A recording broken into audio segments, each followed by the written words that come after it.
Welcome to the Positive Productivity Podcast, episode number 100. Welcome to Positive Productivity Podcast, where we empower our audience to achieve and appreciate personal and professional success, especially in the face of adversity. Listen in as our guests reveal their stories of challenges and hurdles and how they overcame defeat and became triumphant in their endeavors. Let's get motivated and move forward with your host, Kim Sutton.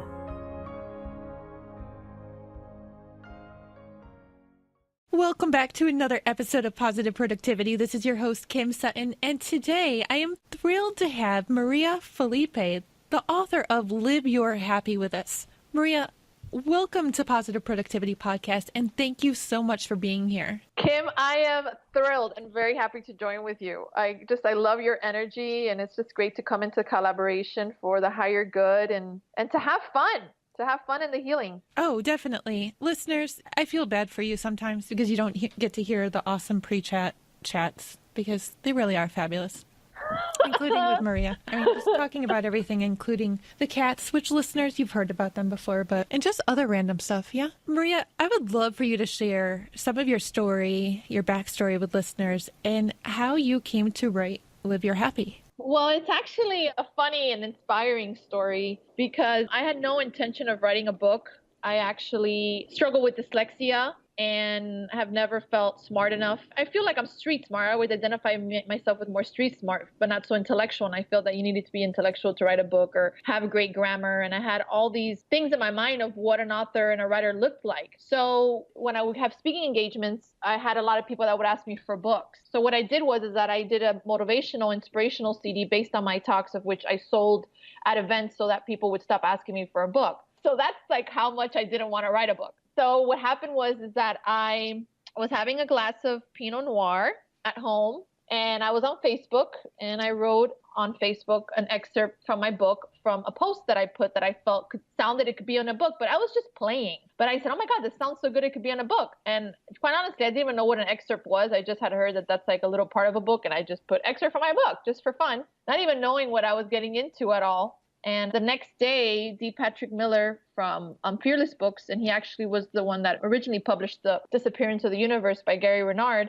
sends me a message on Facebook asking me, inquiring about my book. And I was wondering what he was talking about. And then I remembered, oh my goodness, it was the Pinot Noir that I had last night. It was the Pinot Noir talking. And I looked That's so funny. And I looked at the post and I go, oh my God, Maria, you posted this? And that's why I always say, never post while drinking. But in this case, this is a good thing, right? So I didn't write back to him because I was just embarrassed. And he ended up finding, I guess, my personal email and said he had wrote me a Facebook message and he was inquiring about my book. And I just was chuckling because I was like, oh my God, I totally do not have a book.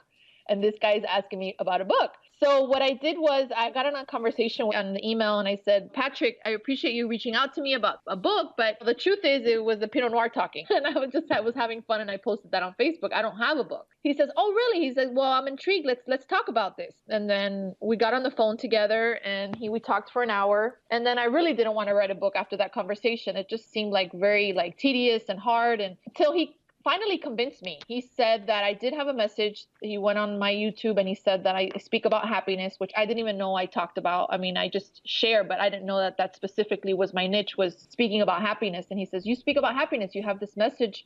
Every other word is happy this and happy that. And I was like, really? He's like, yeah, your message is about happiness. And I go, okay. So he convinced me to write a book proposal. That felt comfortable for me because it was very short. I just had to give an idea of the book. The title came to me right away, which was the title that the book is, which is Live Your Happy. It just really came to me very quickly. And he had told me it didn't sound very good grammatic-wise, but that it was very me. So we kept it, which was nice. And between the Facebook post and the book proposal and the book deal, everything was done in 6 months. I had a book deal in 6 months after that Facebook post. So Wow. That's pretty amazing. Okay, so when was the book actually written? And was it written with the assistance of Pinot Noir? Well, yeah, yes to both of those. It was actually finished. It was written last year in 2016. The manuscript was turned in September 2016. And the original Facebook post was September 15th. So it was just a year before that the Facebook post happened. So within a year, even the book was written. and everything. The manuscript was turned in within a year after the book deal and everything. And there was times that I did have like a glass of wine, especially the first chapter. I was like, oh my God, this blank paper, what do I do with this blank sheet that's sitting in front of me? But mostly it was written without Pinot Noir because I wanted to really have a clear vessel to write the book. That was very important for me. But I did celebrate a lot with Pinot Noir after the book came out. And I would too. and when I would finish a chapter, I would have a glass of, anything. Like I would just celebrate with it mainly. But it was just so beautiful the way that everything just came about so easily. Even my work with Patrick, the book was very easy to write, being that I didn't want to write it at first. It's like it was a purpose. It was totally given. It was very easy, the whole process. I always say that easy is normal. Patrick actually told me, stop saying this is so easy. And I go, but it is. He's like, oh my God.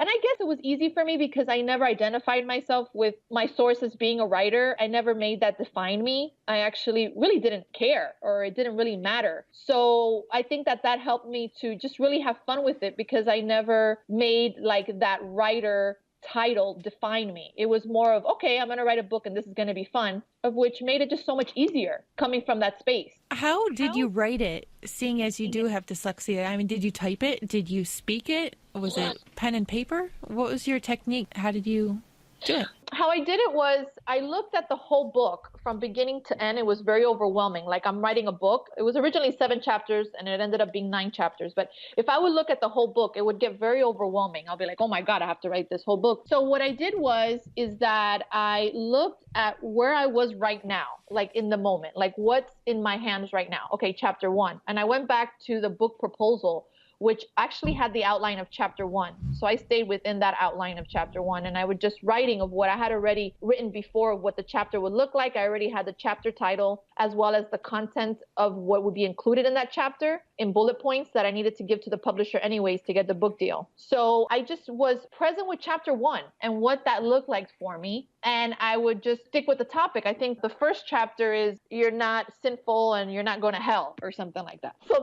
I talked about that in my experience with how a lot of us live with, just feeling guilty. And we think that we're going to be punished by God or whatever it is. So that's how I wrote the book. And what I would do is I would turn in one chapter to Patrick, and Patrick would look it over and he would see where I needed to expand more, ask me questions, and then he would give it back to me. I would respond, maybe make some sections longer, shorter, and then we would complete one chapter and then we would go to the next one and the next one. But I felt that was really, really helpful, Kim, was really being in the moment of the now and not looking at the project as a whole, because that was overwhelming. But looking at what I had at hand made it easy for me and more joyful. Oh my gosh, Maria. Can you put me in touch with Patrick? I am actually writing a book called Chronic Idea Disorder about having too many ideas. However, when it comes to writing my book, sometimes I just have no ideas, which is totally foreign to me. Yeah, of course. And it's that we kind of just block ourselves, Yeah, but I want to jump into your book for a moment because when I was reading, let me just see what chapter this is. I kept it open to this chapter. Chapter 2, You Are Not Who You Think You Are. There's a section called Stop, Look, and Listen, and you said, slow down the pace of your thoughts. And I was just blown away because I don't really know how to do that. And I can see that for authors, for entrepreneurs, and I mean, entrepreneurs are a big part of the audience, that slowing down the pace of our thoughts could be a big struggle on any given day. Absolutely, because the mind is very undisciplined. Like I always say, it's like the cuckoo voice takes over the ego voice, which is the voice of trying to make something happen or manipulating something or goals and let's go out and get this. And there's nothing wrong with that. It's just, what are we doing? Let's be mindful of what we are doing. Let's be aware of why we're doing what we're doing and come from a space of power versus getting overwhelmed by all these to-dos and, oh my God, I have all these tasks to do, and kind of making something outside of us our source, right? So it's like those goals or whatever, it's like we get separated from what really matters, which is we have it all right now. That's what my book is saying. It's saying you have it all right now. And it's not like you're not going to want to create in the world and stuff, because we do appear to be in a body.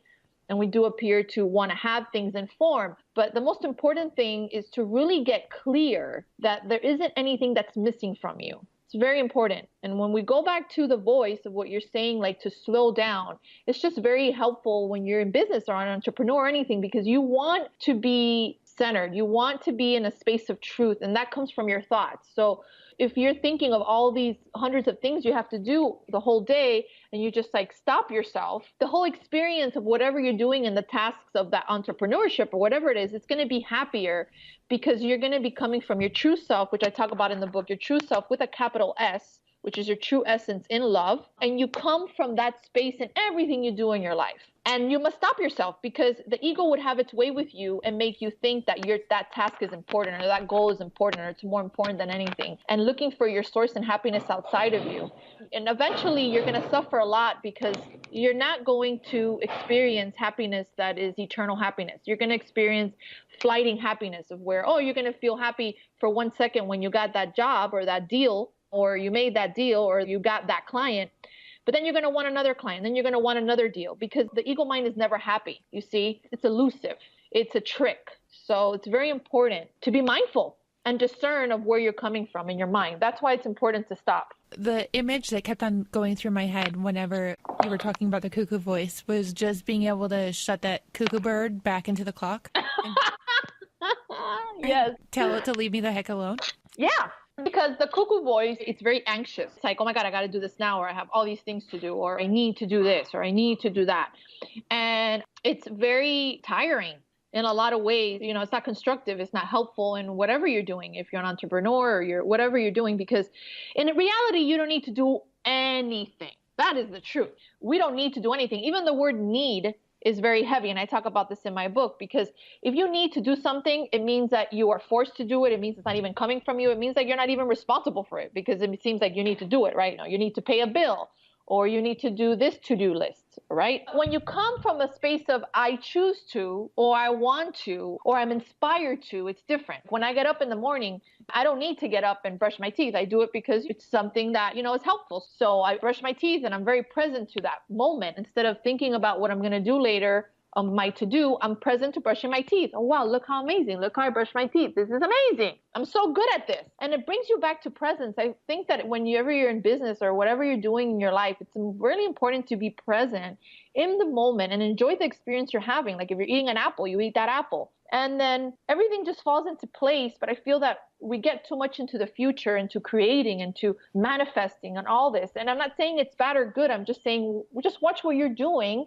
and be more present in the now, because that's going to give you access to a happiness that's beyond whatever anything could give you in form and manifestation. So what about those outside sources that tend to fight the happy? Like the irritable client or the pesky landlord or anything like that? Well, it's all about relationship and healing and how you're going to see it. So the Course would say, and in my book, you see it from the perspective of looking at the person. The Course would say you can perceive it through fear or love. So you can perceive the person the way you choose to. So you can see them as attacking you, or you can see it as a call for love. So the Course would say everything is either love or a call for love. It doesn't matter what it is. It's always love or a call for love. It's just that person for a hot second has forgotten who they are. It's not really coming from their true self. I mean, you've been there too, that you could be pesky or I could be pesky or I could be a pain. And it's really because we're in fear and we have forgotten who we are and we act in certain ways, right? But it doesn't mean that we're bad. It just means that we just forgotten and other people forget too. So the first thing is not to personalize. The first thing is to be like, okay, this is not personal. When you personalize things, you make it even more real. And that means there's some truth in there that they're saying, because if not, you're not going to feel it. So it's important to not personalize and be like, okay, this is not personal. This has to do with this person and their history or that background or their stories that they have in their mind or their fear. So it's not personal.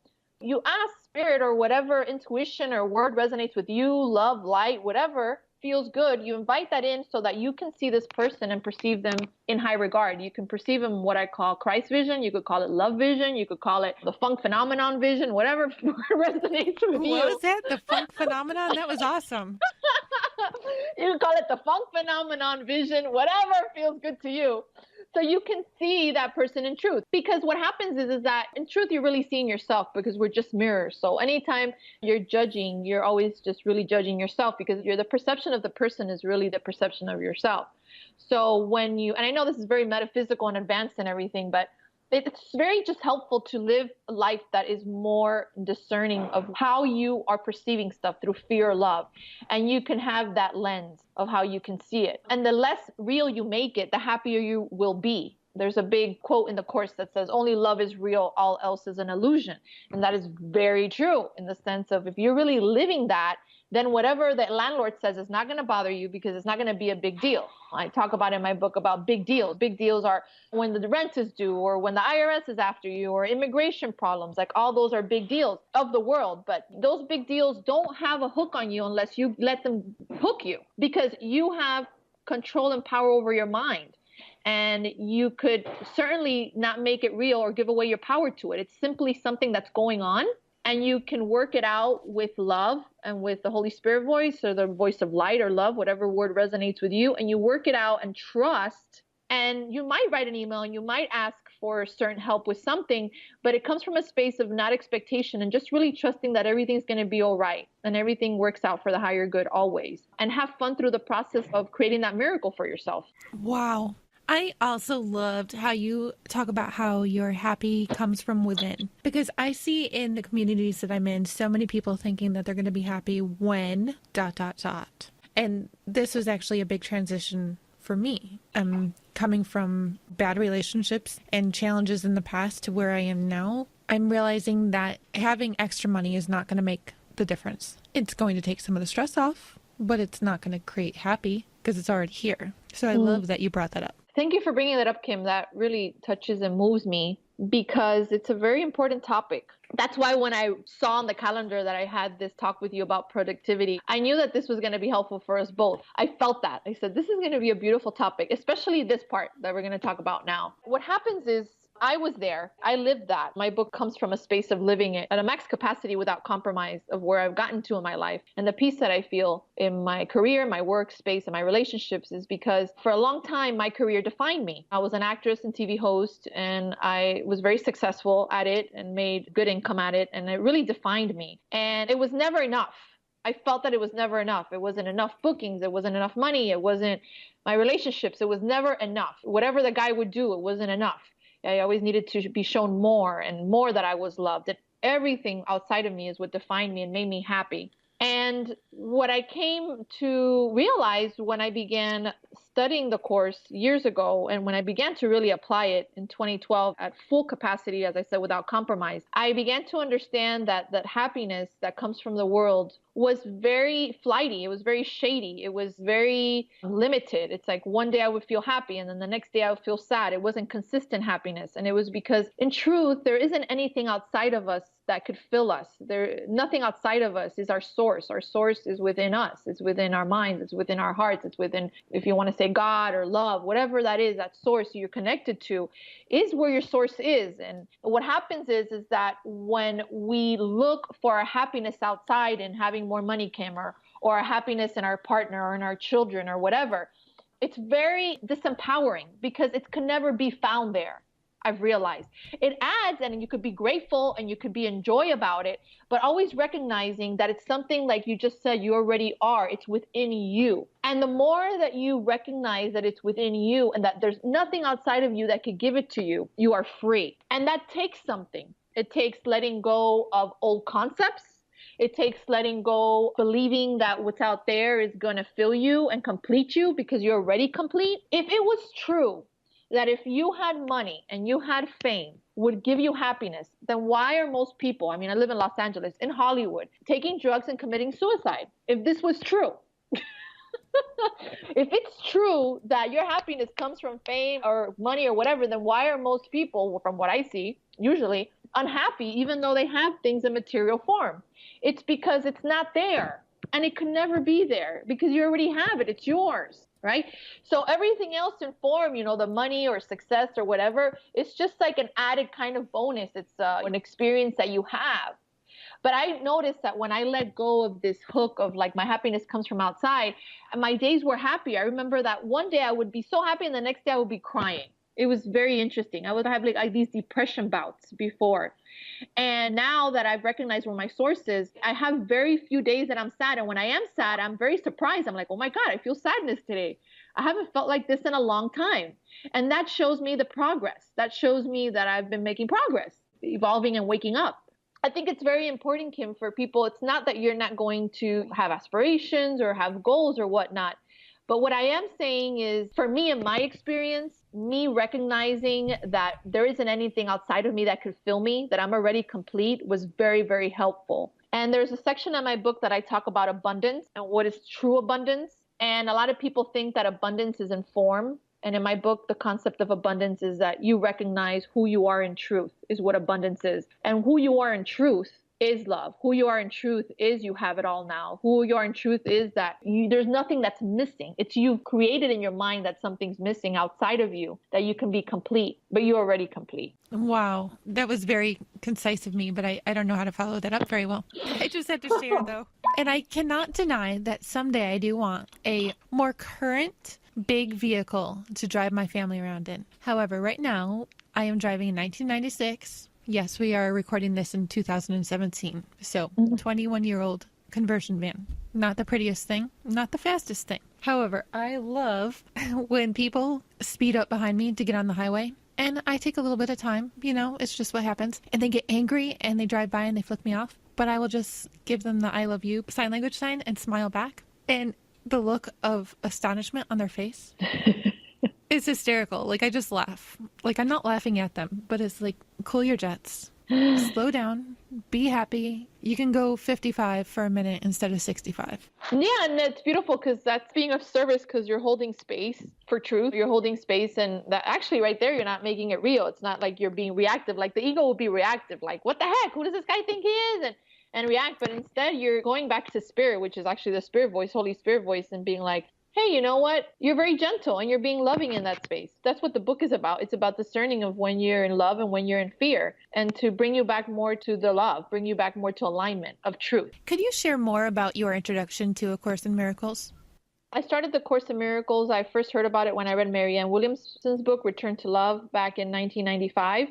And I was very attracted about Jewish woman, American Jewish woman, speaking about this blue book. And I didn't understand what she was talking about, except that it sounded really cool and fascinating. I wouldn't know what the blue book was, which was A Course in Miracles, till 2001, that I was introduced to it at Unity in Miami. When I was at church, they were having a workshop for it. And when I was there, the guy that was giving the workshop said that this course is about you're responsible for your life. You hold responsibility for everything and how you see everything. You are not a victim of the world that you see, and you forgive the person for what they didn't do. And I was like, what the heck is this guy talking about?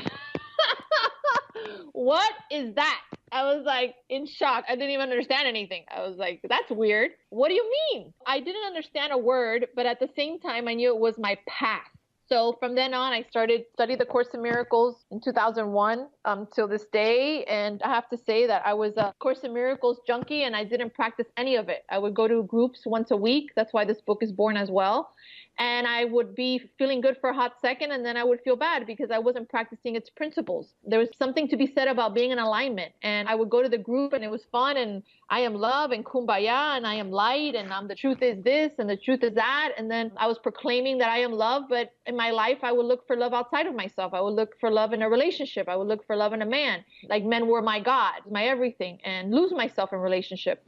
So if I'm in a course group and I'm proclaiming I am love, and then in my life it's not in alignment, then I suffered a lot because of that. So the course, when I began to really understand it, it's about bringing you the opportunity to hear your internal teacher. The Course in Miracles is about you being able to understand that you have a guidance, a very powerful guidance within your mind that knows everything. And it's very clear on where to go, what to do, what to say, that is in alignment to truth. And that's what the Course in Miracles is about. That's the introduction, basically. It's recognizing you have an internal teacher that knows, and to higher and to lower the volume on the cuckoo voice, lower the volume on the ego voice, which we're born with, the one that wants to manipulate and make happen and has goals and has aspirations of world and wants to create and form. It helps to kind of lower the volume on that voice. That's what the Course in Miracles does. And higher the volume of love, higher the volume of truth.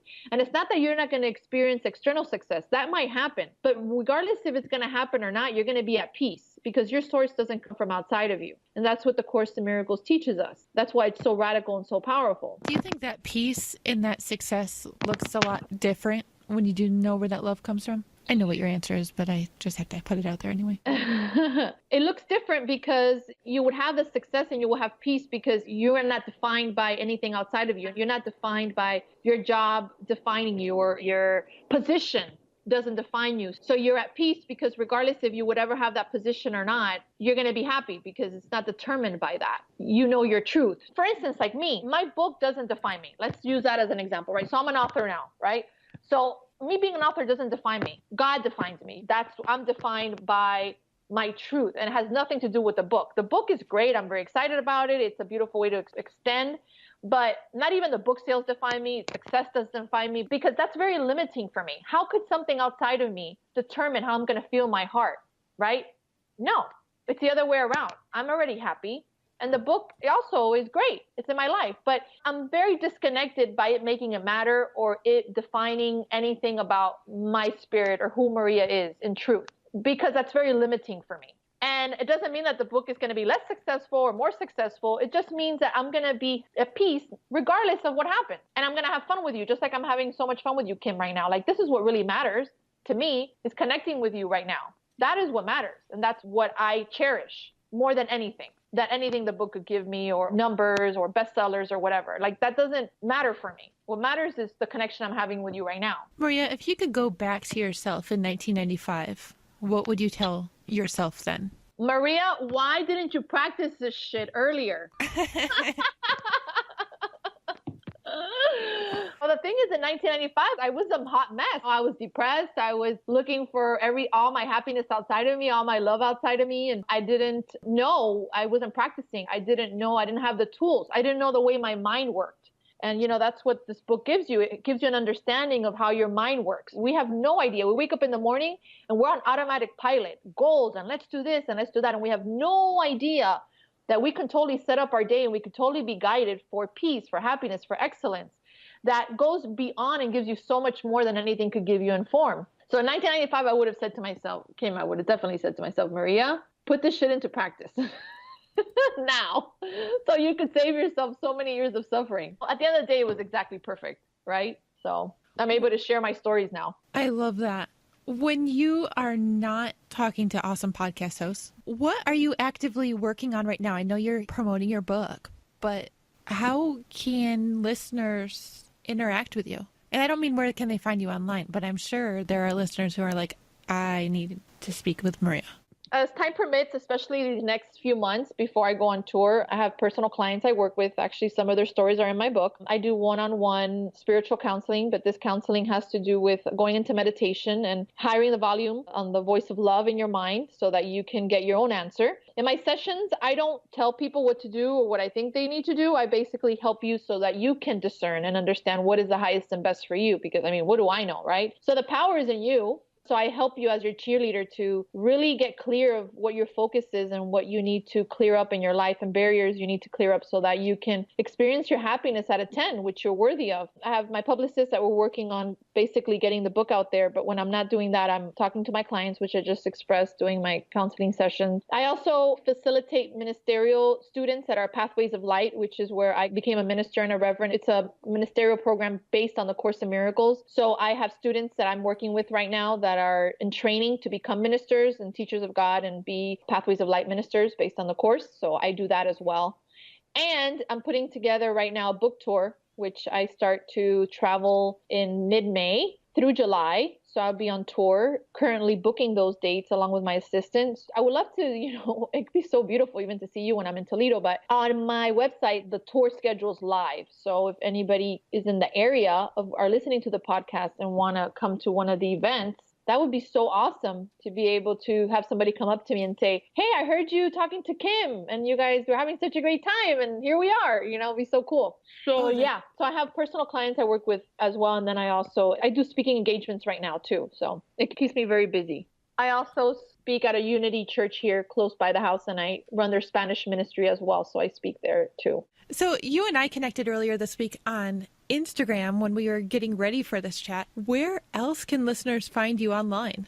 I have a website. It's mariafelipe.org. And there people can find me. They can see information on the book. as well how to order it. If you order it, you get 30% off, I think, on Amazon and on Barnes & Nobles and some other websites as well. I have a bonus video that I'm offering that is a retreat video that I recorded in Costa Rica in November when I was speaking there, and it's all about the book. I talk about intimate details about the book, just such as how the book came about, which is a story I shared with you about the Pinot Noir, as well as I go at length of the stories with my dad that passed away, as well as personal stories of the men in my life, like the abs guy or Buddha guy, or I talk just more in depth about the relationships that I had with these men and how they transformed my life, and I was able to have forgiveness, heal my grievances with men. So in that video, it's just like more personal, like people get to know behind the scenes of the book in the video, which is something they get free when they buy the book and they put their receipt number. I also offer on my channel on YouTube, if you look up Maria Coconut TV, there I have over 200 videos that are free that I offer, that are all my talks that I've given at the Unity Church, a lot of blogs and interviews with people. And it's a really great resource for people to lower the voice on the Cuckoo Voice. So I find it very helpful. So people can find me on there as well. On Instagram, I think it's Rev Maria Felipe, and Twitter. And then you can find me on Facebook too. Maria, it has been absolutely fabulous chatting with you today. I would love to know if you have one closing statement, piece of advice that you would love to share with listeners. What's coming to me is that your happiness is within you, that your source is within you, and everything you think you need, you already have. And to be willing to see things differently in the world, to be willing to let go of judgments, to be willing to understand that you're not a victim of the world that you see, and to be willing to know that you are so powerful that you can create in your mind your experience. And that's all we have control over is our experience. So if we have control over our experience, that means that we can never really be hurt. Because if we have control of our experience, we can either choose love in the experience or fear. And depending which one we are choosing is going to be the experience we're going to have. So I invite you to have big willingness, which is how I call it in my book, big willingness to experience and see the world through the eyes of love. To put on these amazing, happy glasses, put those glasses on and see a whole new world of happiness by choosing love. Hey there, this is Kim Sutton, host of the Positive Productivity Podcast, and I just want to take a quick moment to thank you for listening to this episode. If you enjoyed it and were inspired, I would love to hear your feedback. Please take a moment or two and visit the podcast on iTunes, Stitcher, iHeartRadio, or on my website at thekimsutton.com to leave your rating or review. I'd also like to invite you to join the Positive Productivity Book Club and to find out more about my coaching packages by visiting thekimsutton.com. Until the next episode, I hope you have a positive and productive day.